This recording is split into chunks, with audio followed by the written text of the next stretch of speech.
Good Taliban bad Taliban, good terrorism bad terrorism, ये अब चलने वाला नहीं। हर किसी को तय करना पड़ेगा कि फैसला करो कि आप आतंकवाद के साथ हो कि आप मानवता के साथ हो। निर्णय करो। कुछ लोग बेशर्मी के साथ तालिबान का समर्थन किया है, तालिबानीकरण करना चाहते हैं। ये सभी के चेहरे एक्सपोज किए जाने चाहिए समाज के सामने। मैं आ जाती हूँ उस बात पर कि क्यों मैं ये समझती हूँ कि पूरी तरीके से एक ये चाल है, योगी की चाल है, मोदी की, एक गार्ड ऑफ ऑनर दिया गया वहां पर, इन पूरी तस्वीरों को अलाउ किया गया। नमस्कार, इस खास कार्यक्रम में आपका स्वागत है। मैं हूं आरफा खानम शेरवानी। भारत में आजकल एक ऐसे अनजाने से मेहमान तशरीफ लाए हैं जिनकी कुछ दिनों पहले कल्पना भी नहीं की जा सकती थी कि वो हमारे देश में आएंगे। तालिबान, जी हां, अफगानिस्तान के विदेश मंत्री आमिर खान मुत्तकी, एक ऐसी सरकार जिसको भारत की सरकार मान्यता नहीं देती। तालिबान यानी एक ऐसी सरकार जिसने हामिद करजई की लोकतांत्रिक तरीके से चुनी गई सरकार को उखाड़ फेंका था।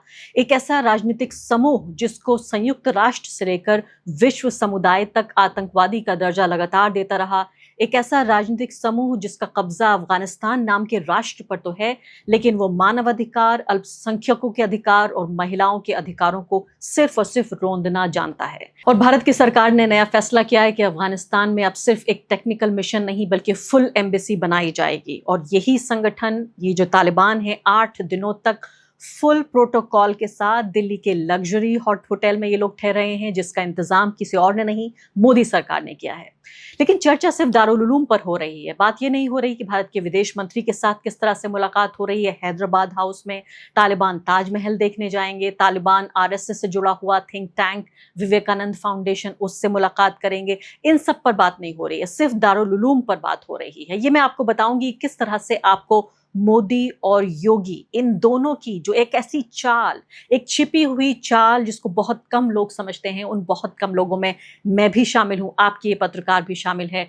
क्यों मैं ये समझती हूं कि इसके पीछे एक बेहतरीन चाल है कि देवबंद जाने को एक बहुत बड़ा इवेंट बनाकर पेश करना और टेलीविजन चैनल्स पर उसका लाइव ब्रॉडकास्ट करना, क्यों इसके पीछे एक बड़ी चाल है, ये मैं आपको कुछ ही पलों में बताती हूँ। जाहिर है आप जानते हैं कि देवबंद जो इस्लामिक एजुकेशन है, उसके जो 3 पूरी दुनिया में सबसे बड़े मरकज हैं, उनमें से एक है। लेकिन यहाँ सबसे पहले मैं बात करना चाहती हूँ एक महिला पत्रकार के तौर पर जिसने 25 साल इस पेशे को दिए हैं। उस महिला पत्रकार के तौर पर कितना मुझे शर्म का एहसास हुआ, मेरा सर जो है शर्म से गर्क हो गया कि मेरे देश की सरकार ने ये अलाउ किया कि तालिबान की प्रेस कॉन्फ्रेंस में, जो कि तालिबान ने अपनी एम्बेसी में की, उसमें कोई भी महिला पत्रकार को इजाज़त नहीं दी गई। महिलाओं को फ़ोन करके ये बता दिया कि अब यहाँ पर कोई कुर्सी बाकी नहीं है, आप यहाँ मत आइए। कुछ महिला पत्रकार उसके बावजूद वहाँ पहुँच भी गई थी, लेकिन उनको वापस भेज दिया गया, उल्टे पैरों उनको वापस भेज दिया गया। महिला पत्रकारों ने इस बात का विरोध किया, जिसमें कुछ महिला सांसद भी शामिल थी। और मुझे कहते हुए गर्व हो रहा है कि मेरी शर्म अब गर्व में तब्दील हो चुकी है कि किस तरह से खुद ही इन्हीं मुत्तकी को, जिन्होंने एक तरह से मैं कहूँगी एक तरह का बॉयकॉट किया महिलाओं का, एक तरह की अपार्थाइड जिसे अंग्रेजी में हम कहते हैं, वो करने की कोशिश की, एक जेंडर अपार्थाइड जिसे हम कहते हैं, वो करने की कोशिश की, यानी पूरी तरीके से उनको हटा देना तस्वीर से। अब यही मुत्तकी, ये तस्वीर देखिए आप, महिला बैठी हुई हैं, तमाम भारत की वो महिला पत्रकार जिनमें से मैं कहूँ कि अगर 20 पत्रकारों का आप मुझसे नाम पूछें जो विदेश मंत्रालय को कवर करती हैं, विदेशी मामलों को कवर करती हैं, तो 20 में से आप यकीन जानिए 15-16 आपको सिर्फ महिलाएं मिलेंगी।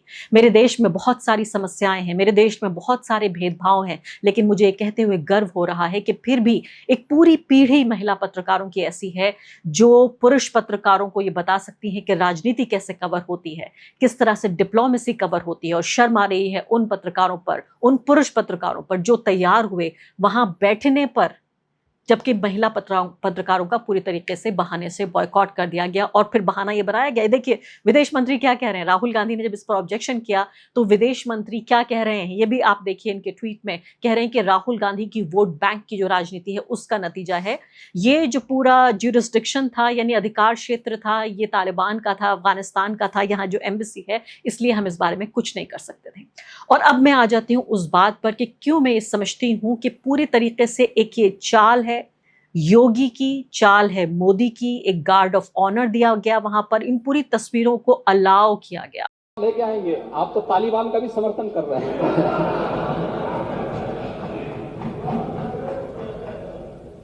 अध्यक्ष जी, तालिबान का समर्थन कर रहे हैं कुछ लोग। महिलाओं के साथ क्या क्रूरता बरती जा रही है वहां पर, बच्चों के साथ क्या क्रूरता बरती जा रही है अफगानिस्तान में। लेकिन कुछ लोग बेशर्मी के साथ तालिबान का समर्थन किए जा रहे हैं, तालिबानीकरण करना चाहते हैं। ये सभी के चेहरे एक्सपोज किए जाने चाहिए समाज के सामने। आपने अभी योगी आदित्यनाथ को सुना, सीधे तौर पर वो कह रहे हैं कि वो उन्हें एक्सपोज किया जाना चाहिए उन लोगों का जो तालिबानी सोच रखते हैं, भारत में रहते हैं, सोच तालिबानी है और भारत का तालिबानीकरण करना चाहते हैं। वही व्यक्ति गार्ड ऑफ ऑनर दे रहा है उस देश के नेता के लिए जिसको भारत देश मान्यता भी नहीं देता। इसके पीछे क्या चाल है आप सोचिए। ये तस्वीरें जो स्क्रीन पर आप देख रहे हैं, जब ये तस्वीरें आप देखते हैं, ये दाढ़ी और टोपी में जब हजारों की तादाद में ये युवा दौड़ रहे हैं मुत्तकी साहब की तरफ, उनको गले लगाना चाहते हैं, उनके साथ तस्वीरें खिंचवाना चाहते हैं, उनकी एक झलक पा लेना चाहते हैं। कार में आप देखिए, कार के शीशों पर टूट पड़ रहे हैं। जब इस तरह की तस्वीरें आप देखते हैं तो आपके मन में क्या ख्याल आता है? आपके मन में ये ख्याल आता है कि भारत के मुसलमान तालिबान जैसे उग्रवादी और कट्टरपंथी समूह के समर्थक हैं। इसका मतलब भारत के जो मुसलमान हैं वो ऐसे ही हैं जैसे तालिबान, जो कि एक बहुत बड़ा झूठ है। भारत में कुछ 100 कुछ हजार ऐसे मुसलमान हो सकते हैं जो तालिबान को पसंद करें या तालिबान की विचारधारा को पसंद करते हैं, अच्छा समझते हैं। लेकिन भारत में करोड़ों मुसलमान ऐसे हैं, हजारों ऐसे हैं जो तालिबान को पसंद करते हैं, लेकिन करोड़ों ऐसे हैं जो भारत के संविधान को पसंद करते हैं, भारत के लोकतंत्र को पसंद करते हैं, भारत की धर्मनिरपेक्षता को पसंद करते हैं। और 75 साल से उन्होंने इस धर्मनिरपेक्षता का झंडा उठाया हुआ है। सबसे ज्यादा अगर कोई आबादी है इस देश में, कोई ऐसा समूह है जो भारत के संविधान, भारत की धर्मनिरपेक्षता, भारत का जो कानून का राज है उसमें विश्वास करता है, तो वो भारत के मुसलमान हैं। और आगे बढ़ने से पहले एक अदना सी गुजारिश, एक अनुरोध है आपसे, वो ये कि आप मेंबर बनिए मेरे चैनल का आरफा खानम शेरवानी। अगर आप मेंबर बनते हैं, आपके समर्थन से आप मेरा हाथ मजबूत करेंगे, इतना मजबूत कि मैं सत्ता का कॉलर पकड़ के सवाल पूछ सकूंगी और जो हमारे समुदाय में हाशिए के जो तबके हैं उनकी आवाज़ उठा सकूंगी। आप यकीन जानिए, आपका एक छोटा सा सहयोग मेरे लिए इतना बड़ा होगा जिसके लिए आप अंदाज़ा भी नहीं लगा सकते। तो मेंबर आप बन सकते हैं। ये 4 अलग अलग आप मेंबरशिप के लेवल्स आप देख रहे हैं अपनी स्क्रीन पर। इसके अलावा अगर आपके लिए मुश्किल हो रहा है जहाँ के वहाँ लॉगिन करना और फिर आपका कंट्रीब्यूट करना, तो मैं आपके लिए जल्द ही एक QR कोड भी उपलब्ध कराऊंगी जिस पर आप क्लिक करते ही मेंबर बन सकते हैं इस चैनल के। शुक्रिया। लेकिन जब आप इस तरह की छवि देखते हैं, जब आप इस तरह से देखते हैं कि ये सफ़ेद कपड़े पहने हुए दाढ़ी टोपी वाले मुसलमान तालिबान के दीवाने हुए जा रहे हैं, तो आपके मन में ये छवि आती है कि कट्टर है ये मुसलमान। इन पूरी तस्वीरों को, इन वीडियोज़ को बाकायदा आदेश दिया गया, अलाउ किया गया कि ये तस्वीरें न सिर्फ के सोशल मीडिया पर बल्कि टेलीविज़न चैनल पर आएँ और छा जाएँ। ये बाकायदा, मैं कह रही हूँ, ये पूरे तरीके से एक रणनीति के साथ हुआ ताकि भारत के मुसलमानों की एक कट्टर छवि को प्रमोट किया जा सके। और जाहिर है कुछ दर्जन, कुछ 100, कुछ हज़ार लोग तो इस तरह के दीवाने होंगे ही कि दारुल उलूम देवबंद, जहाँ हज़ारों की तादाद में छात्र पढ़ते हैं, एक ऐसा मरकज़ है वो जो कि दुनिया में 3 अगर सबसे बड़े इस्लामी शिक्षा के संस्थान हैं तो उनमें दारुल उलूम भी एक है। और दारुल उलूम सिर्फ शिक्षा का गढ़ नहीं है बल्कि एक विचारधारा का गढ़ है। और पूरी तरीके से अगर आप देखें तो तालिबान की सोच का एक पहलू, हिंसक पहलू नहीं, जो इस्लाम की शिक्षा का एक पहलू, तालिबान की जो शिक्षा है, तालिबान की जो विचारधारा है, उससे मेल खाता है। इसका मतलब ये नहीं है कि देवबंद का मतलब हुआ तालिबान, इसका मतलब हरगिज भी नहीं है। तो पूरे तरीके से ये भारत के उन जो एक मासूम हिंदू मन है उसको भटकाने के लिए, उसको भड़काने के लिए इन तस्वीरों को पेश किया गया कि देखिए, आप ये समझिए कि तालिबान को मुसलमान पसंद करता है, मुसलमानों को तालिबान पसंद करते हैं। जबकि अच्छे तरीके से आप जानते हैं कि तालिबान का आज तक कभी कोई ऐसा बयान नहीं आया जब से उनकी सरकार बनी है कि भारत के मुसलमानों की किसी भी बात से उन्हें कोई चिंता हुई हो। बल्कि असली बात तो यह है कि देवबंद में जहां उनका एक एड्रेस भी होना था, उन्हें संबोधित करना था वहां लोगों को, उन्होंने उनको संबोधित भी नहीं किया। जो एंटरटेन किया जा रहा है तालिबान को, भारत की सरकार के जरिए किया जा रहा है, चाहे भारत की केंद्र की सरकार हो, भारत की उत्तर प्रदेश की सरकार हो, चाहे उन्हें वहां ताजमहल में ले जाना हो या विवेकानंद फाउंडेशन उनको ले जाना हो, ये सब कुछ भारत की सरकार कर रही है। इसके पीछे वजह कोई भी हो सकती है।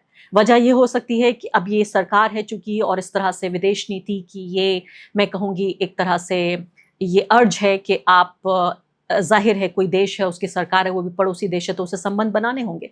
लेकिन दूसरी एक बड़ी बात इसमें पाकिस्तान का पक्ष भी है कि क्या पाकिस्तान की वजह से हमारी जो पूरी विदेश नीति है वो उसी के इर्द गिर्द क्या पनप रही है, बढ़ रही है, कि पाकिस्तान को दक्षिण एशिया में काउंटर करने के लिए हम तालिबान के नज़दीक पहुंचना चाहते हैं।